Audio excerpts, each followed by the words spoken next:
Hola, ¿qué tal? Esto es Ahora Ciudad Real. Hoy es viernes 22 de abril y tenemos una interesante tertulia con la educación como protagonista. 3 temas serán los fundamentales hoy. Primero, el Día del Libro. Posteriormente, la educación pública o concertada. Y por último, el estado actual de la educación. Ya están con nosotros Miguel Lacruz, Elizabeth Porrero, Julián Sánchez y Emilio Nieto. Comienza Ahora Ciudad Real.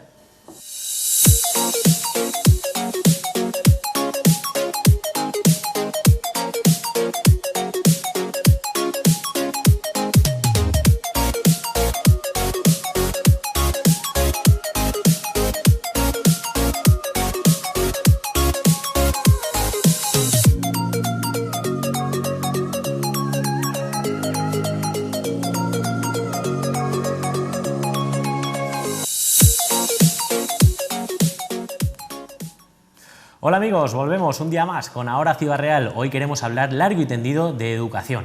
El Día del Libro que se celebra esta semana y en especial el sábado 23 de abril, la educación pública o concertada y el estado actual de la educación. Por ello tenemos que empezar con las respectivas presentaciones. A mi derecha se encuentra la profesora Elizabeth Porrero. ¿Qué tal, Elizabeth? Buenas tardes. Además repitiendo esta semana, ¿eh? Repitiendo y encantada de hablar de lo nuestro, de la educación. Sí, porque es importante y además interesante, yo creo que sacar estos temas, ¿no? Es fundamental sacar estos temas, porque siempre hay mucho por lo que luchar en este terreno. Pues muchas gracias por estar aquí, Elizabeth. A vosotros. También me acompaña en el día de hoy Miguel Lacruz, él es profesor titular de la Universidad de Castilla-La Mancha. Bienvenido, Miguel.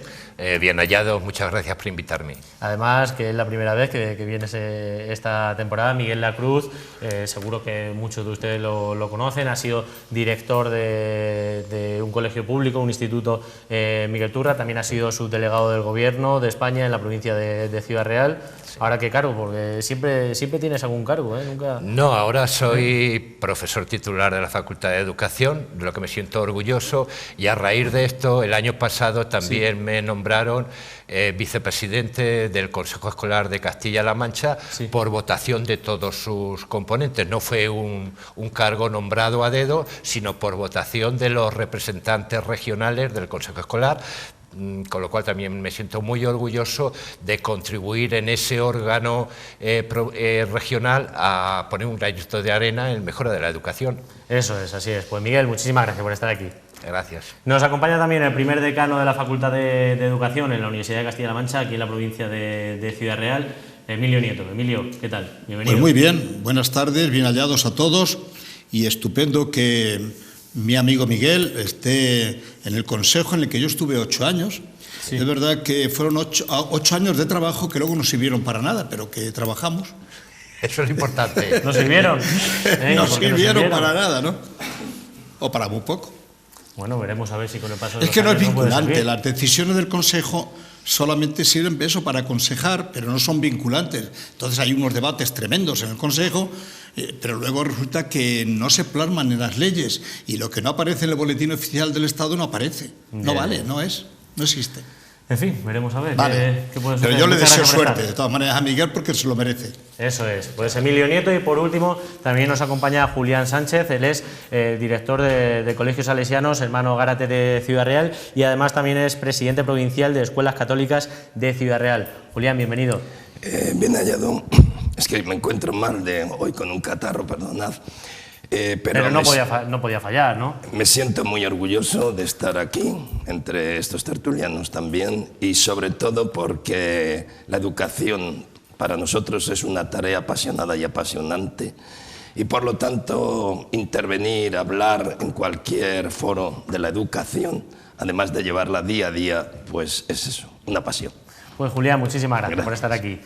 Pues bien, tenemos que empezar hablando del Día del Libro, que se celebra este sábado. En algunos colegios y universidades se realizan actos para animar a la lectura, pero ahora que están presentes 4 profesores de diferentes ámbitos, tenemos que preguntarles, ¿creen que los jóvenes españoles leen mucho o poco? ¿Los hábitos de lectura que se inculcan en el colegio, instituto o universidad son los correctos? ¿Hay cultura de lectura en España?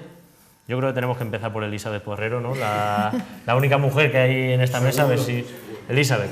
Bueno, pues yo le preguntaba justamente ayer a unas alumnas que se agolpaban en el segundo recreo en la puerta de la biblioteca para devolver libros. Sí. Si viene la profesora, que estamos aquí para devolver el libro, digo, ¿pero qué estáis leyendo? No, lo que nos mandan.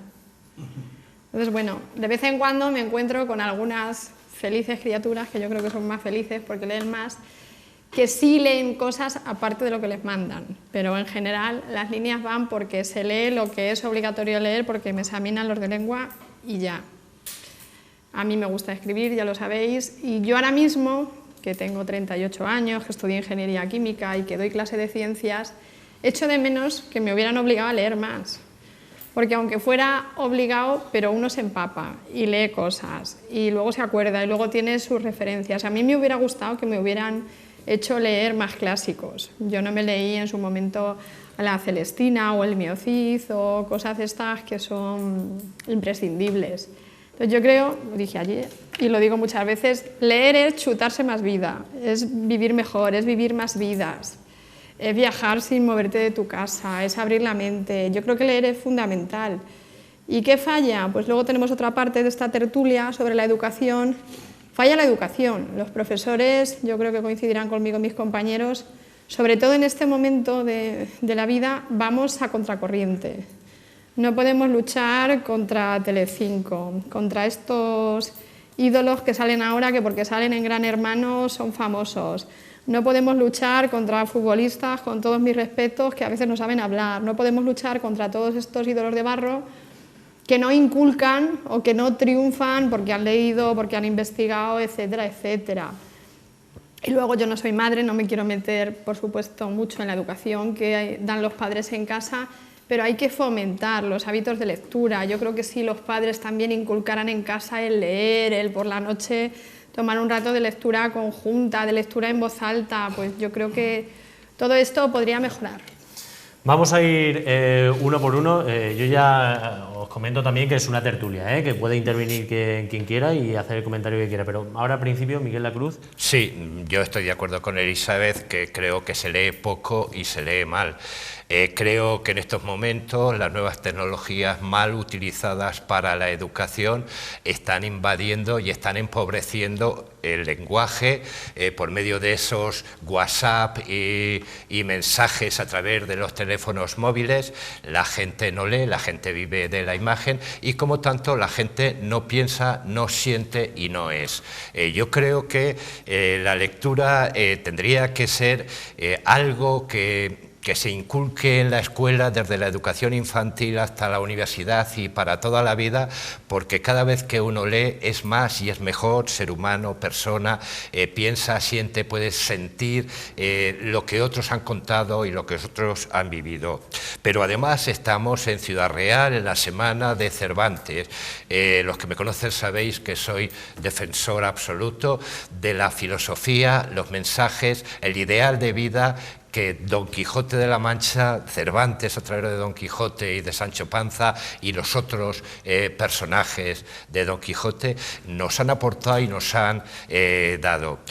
Si Don Quijote hubiera estado en cualquier otro país del mundo, tendría rutas literarias por doquier, estaría vivo y presente en todos los lugares. Yo creo que la lectura de Don Quijote, cuando yo era chaval, antes de los 10 años, recuerdo en mi escuela que lo leíamos obligatoriamente todos los días. El libro básico de lectura que leíamos haciendo un corro en la escuela era el Quijote, y ahora el Quijote parece que es algo extraño y algo lejano. ¿Cuánto puede enriquecernos como seres humanos, como personas, como intelectuales el Quijote en esta mancha nuestra? Yo creo que hay que reivindicarlo, y a los poderes públicos y a los responsables hay que pedirles mucha más implicación para que el Quijote esté en la escuela y esté en los hogares y esté en la vida de todos los castellano-manchegos. Pero claro, ¿qué habría que hacer? ¿Qué habría que hacer, Emilio? Sí. Porque yo creo que todos coincidís en que hay que leer más, ¿no? Yo creo que coincidimos todos que se lee poco, se habla, se comenta, se oye mucho, muchas músicas, mucha canción, etcétera, se ve más. Pero la lectura, que debe ser reflexiva, que debe formar al ser humano, que debe abrirles las capacidades para mañana ser hombre, ser mujer, yo creo que de verdad está muy bajo. Aproximadamente sabemos que tenemos en España unos 11 millones de estudiantes en la universidad, más de 8 millones en los centros educativos, y yo creo que si hiciéramos una encuesta no saldría ni siquiera al 2% de lectura. Eso es algo tremendo. ¿Qué hay que hacer? Quizá lo que decía Miguel, yo también lo he sufrido en mis carnes, porque yo leía el Quijote y no me enteraba. En el círculo aquel yo no sabía que estaba leyendo el Quijote, ni me enteraba jamás. Yo preguntaba a mis compañeros y tampoco. Y yo he leído el Quijote a lo mejor 4 o 5 veces, pero me he enterado cuando ya era un poco mayor. Porque claro, leer el Quijote a los 6 años... Cuando no era obligatorio, sí, igual, ¿no? Pues también, posiblemente, ¿no? Pero sí, yo creo que los planes de lectura que se pusieron en marcha en la Junta de Comunidades y que se apagaron, porque realmente se han apagado, yo creo que era un mecanismo divulgativo de leer, de obligar a leer. El niño que no lee tiene las capacidades menguadas, seguro, en todos los campos del saber, no solamente el de la lengua, sino también el de las matemáticas. La lectura es matemáticas, la lectura es inglés. El que no sabe leer no sabe ninguna de estas ciencias. Y por lo tanto, desde la familia, muy bien, me parece que lo decías tú, desde la familia, en la escuela, etcétera, hay que obligar a que el niño lea. Los famosos tebeos de antaño eran un mecanismo muy importante para que el niño aprendiera a leer. Y no solamente leer, el niño tiene que saber escribir. Es decir, usted tiene que formar a los 7 años su pequeña novela. Claro que sí, pero para eso hay que leer.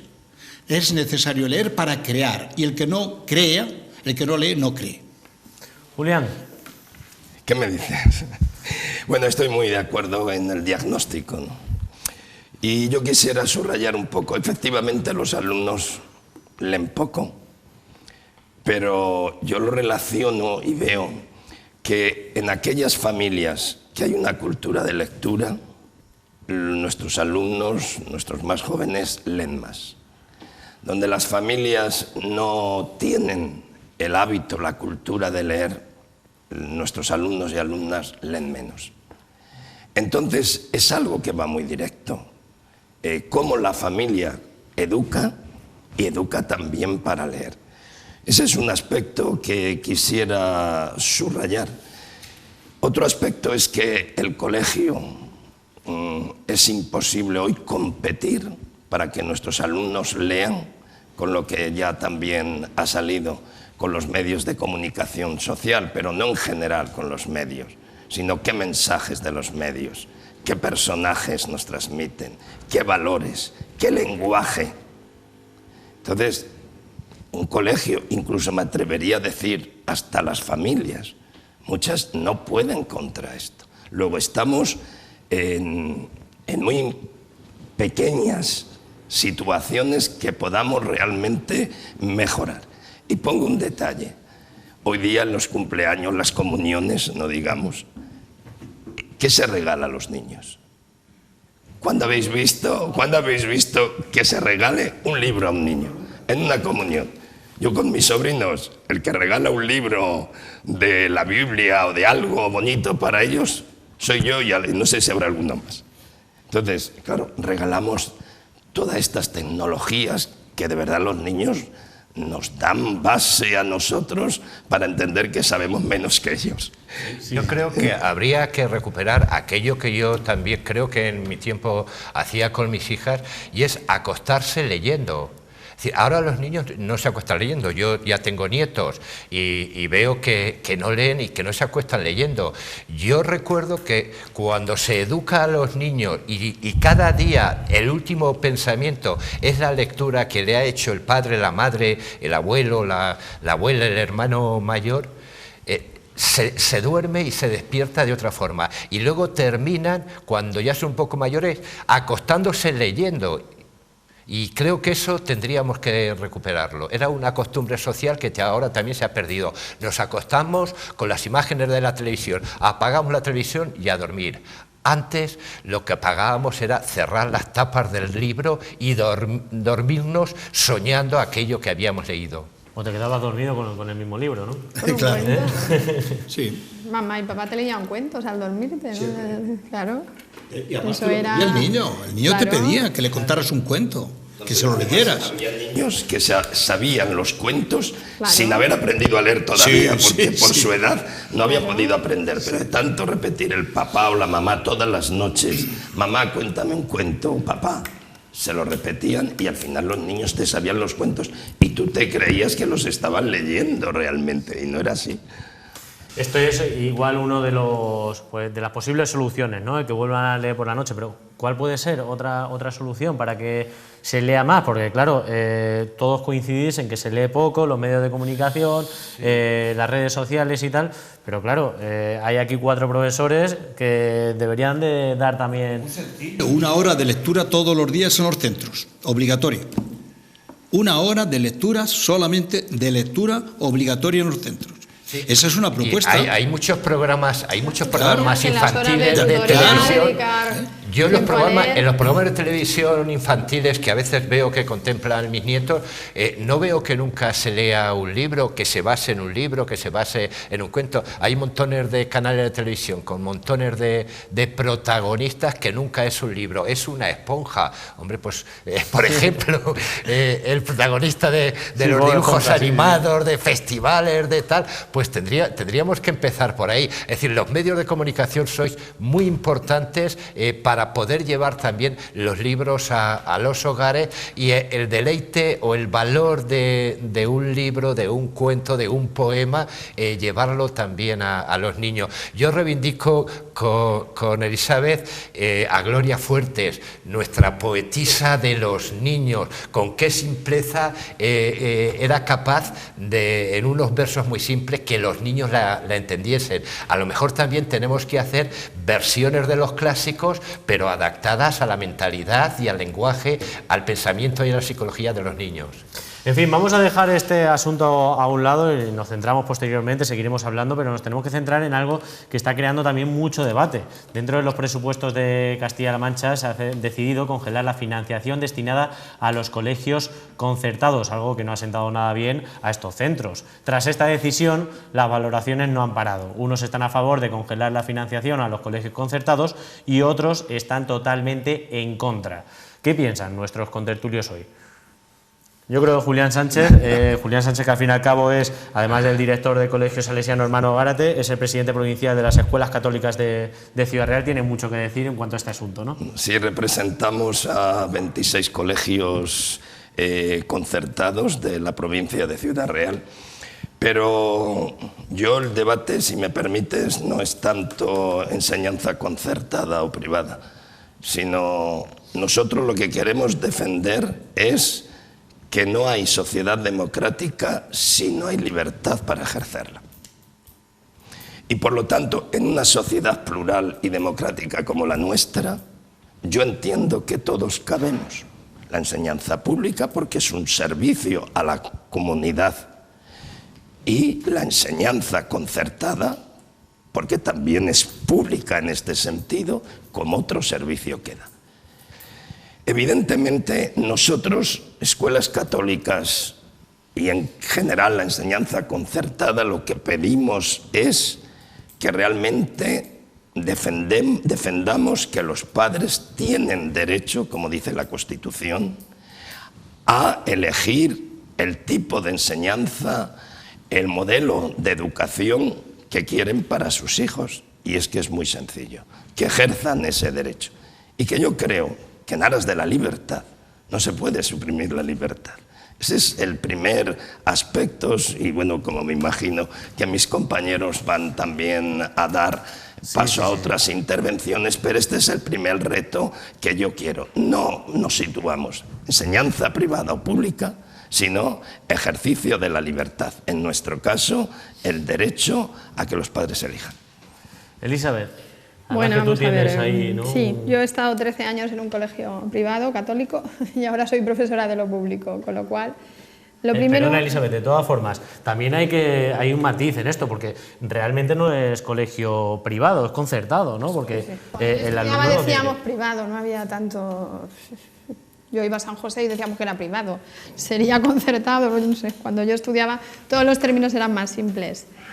Vamos a ver, lo primero que tengo que decir es que, conociendo las dos cosas, creo que, por lo menos en nuestra provincia, están muy equiparables. Es decir, no, cada uno pensaremos que es mejor lo nuestro, pero yo creo que están muy equiparables. Hay profesionales muy buenos y muy malos, probablemente en los dos sitios. Por supuesto, quien puede permitirse un colegio concertado y lo puede pagar, debe tener toda la libertad. A lo que no hay derecho es a los recortes que nos ha sometido el último gobierno de María Dolores de Cospedal aquí en Castilla-La Mancha a la enseñanza pública. No sé exactamente lo que han hecho con la concertada, pero de luego a nosotros nos han hecho polvo, vamos. Recortes y recortes y recortes de interinos y, bueno, de más horas de trabajo, etcétera, etcétera, que suponían menos interinos, en fin, todo ha sido recortar y dañarnos. Entonces, me erijo portavoz hoy de muchos compañeros de la enseñanza pública y hay excelentes servicios en la enseñanza pública y hacemos lo que podemos. Yo he trabajado en un instituto en Valdepeñas bilingüe de inglés que ofrecía el servicio también British Council. Ahora trabajo en uno bilingüe de francés, quiero decir, la enseñanza pública ofrece además ofertas bilingües, ofertas de idiomas como el francés, que tristemente está un poco denostado injustamente. Hay profesionales buenísimos, hay gente que se esfuerza mucho, ha habido también como una campaña de desprestigio a veces contra la enseñanza pública, que parece que ahí, aunque hay que aprobar las oposiciones para trabajar ahí, parece que a veces estamos lo peor o no sé. Yo contra todas estas cosas es contra las que quiero luchar y sobre todo eso, contra los recortes que parece que se han ensañado con nosotros aquí el último gobierno. Somos un servicio público, hacemos lo que podemos, ¿no? Y qué mejor sociedad, ¿no?, que una que ofrece a sus ciudadanos, pues eso, formación, sanidad pública, entonces eso, que no vengan los gobiernos a estropearlo con justificaciones de recortes o de lo que sea. La enseñanza pública ofrece muchos servicios y es bastante buena en España. Emilio. Bien, a pesar de los recortes, todos sabemos que la media de España, del gasto que se dedica en educación a cada uno de los alumnos de España, es casi más de 1.000 euros que la media de la Comunidad Económica Europea. Está rondando los 7.800 euros por estudiante, mientras en Europa son 6.000 exactos, 6.829. En secundaria sube la cifra y estamos hablando de 8.516, mientras que en la OCDE son 6.701. Es decir, que en España nos gastamos por estudiante, a pesar de todos los recortes, más que la media europea. Vamos a decir, para que quede claro esto. Por otro lado, después me gustaría, si hablamos de economía o hablamos también de otras cosas. A mí no me gusta jamás el enfrentamiento entre lo público y lo privado, porque lo público y lo privado somos las personas, los individuos, la gente, que contribuimos al Estado para que haya Estado, si no, no habría Estado. A mí esto es de verdad denigrante que estemos ahora hablando de que si quitamos a lo público, quitamos a lo... Esto no puede ser. La libertad de elección, que bien decía, del padre para que escoja la educación que le dé la gana, pues se regula sencillamente y no entremos en estos problemas, porque estos son problemas absurdos, de verdad, absurdos, ridículos. La educación privada o concertada, yo creo que ha sido la salvación de este país en muchos aspectos. Ahora, bueno, pues ahora a lo mejor hace falta menos, no lo sé, porque ha disminuido los nacimientos, etcétera, pero hombre, ahora corto la subvención, corto el concierto, ¿esto qué es? Esto no me parece de recibo, y lo digo de verdad por convencimiento. Por lo tanto, hay un tema, pues vamos al cheque escolar. Y ya solucionamos el tema de una vez por todas. ¿Cuánto vale la educación? Lo sabemos. Cada alumno le corresponde en secundaria 8.000 euros. Tenga usted, padre, 8.000 euros y lleve a su hijo a la educación que le dé la gana, al colegio que quiera. ¿Por qué no se soluciona el problema de una vez por todas? Si no, yo no quiero entrar que es mejor la concertada que la pública. Es que no me da la gana entrar en eso, porque las dos conviven, las dos han vivido, no tienen problemas. ¿Por qué vamos a crear problemas donde no los hay? Por otro lado, me gustaría... Yo tengo los datos, pero para que no los diga yo, ¿cuánto vale el concierto por alumno y cuánto vale un alumno en público?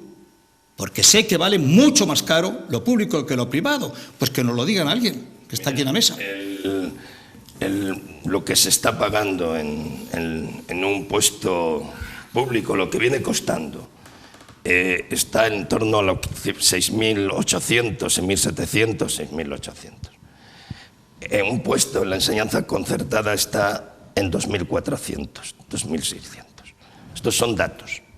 Entonces, Elizabeth, con todos mis respetos, no es que a nosotros quien pueda pagarse un concertado los padres no pagan Sí, Porque pagan cuando no es obligatoria la enseñanza al mes. No. Yo pagaba bastante dinero, por Pero lo menos, vamos, pero directamente al mes. No hablemos cuando no es obligatoria, entonces ya no estamos hablando de concertada. Tú has hecho un comentario, una explicación. ¿Qué diferencia hay entre un colegio privado y un colegio concertado? El colegio privado es aquel cuya titularidad evidentemente es un ente privado, sea jurídico o personal, y todo lo que allí se da se paga. Y el colegio concertado es aquel que sí que tiene una titularidad.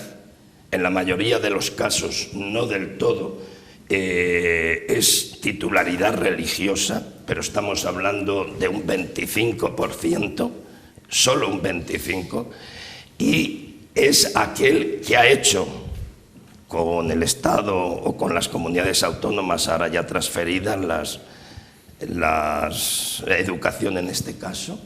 Y bueno, pues en ese convenio, concierto que se ha hecho, se paga directamente a los profesores y paga una cantidad en concepto de otros gastos, para que la gente nos entienda, gastos generales, que lo paga. ¿En cuánto estamos ahora en nuestra comunidad? Estamos por debajo del 35% de los costes reales, sin contar inversiones. Luego, yo creo, y en el anterior gobierno, igual que en este, no se ha aumentado absolutamente nada ese porcentaje. En el anterior gobierno estábamos por debajo de lo que se está pagando. Perdona que te interrumpe. Perdona que no he hablado yo en este tema, si me permitís. No, si solamente era para dejar claro cuánto vale un alumno en concertado y cuánto vale en público. Yo no estoy de acuerdo que estemos hablando de dinero en el tema de la educación. ¿Cuánto vale la educación o la inteligencia de un ser humano? ¿Cuánto vale la formación o las ideas de un ser humano? No estoy de acuerdo con ese planteamiento. Hay algo que está claro. Usted dice de la libertad. Tú puedes hablar, Julián. Julián dice el derecho de los padres a respetar la libertad de elección de centro, que además es un derecho reconocido en la Constitución perfectamente. La Constitución lo que no dice es que entre todos tengamos que financiar a los colegios que tienen unos intereses determinados, porque ustedes, si tienen un colegio, Julián, si usted tiene un colegio, es para obtener unos beneficios, no lo hace por obra o amor al prójimo, no, si no tiene usted unos beneficios, tiene que cerrar el colegio. Si no fuera por Miguel, por las instituciones religiosas titulares, no existiría eso, y tú lo sabes. Entonces, yo soy absolutamente respetuoso con los colegios privados, con la fe y las creencias de los seres humanos y de las personas, que forma parte de eso, del propio ser humano. No soy partidario de que tengamos con dinero público que financiar las religiones, ni la educación religiosa, ni la fe, ni las creencias. ¿Tienen libertad de hacerlo? Háganlo, pero no pidan el concierto económico al ministerio o a las instituciones públicas. No. Igual que cualquier otra empresa monta una empresa y se juega su capital, sus instalaciones, sus personajes, y si van los clientes ganan, y si no van los clientes no ganan. Pero Miguel, hay un error muy grande. Los padres de los alumnos que van a centros concertados también pagan impuestos, no lo olvides. Claro, también pagan impuestos. Nos vamos a ir unos instantes, a publicidad, porque ya se está calentando la cosa. Nos vamos unos instantes y continuamos con la educación pública o concertada. Hasta ahora.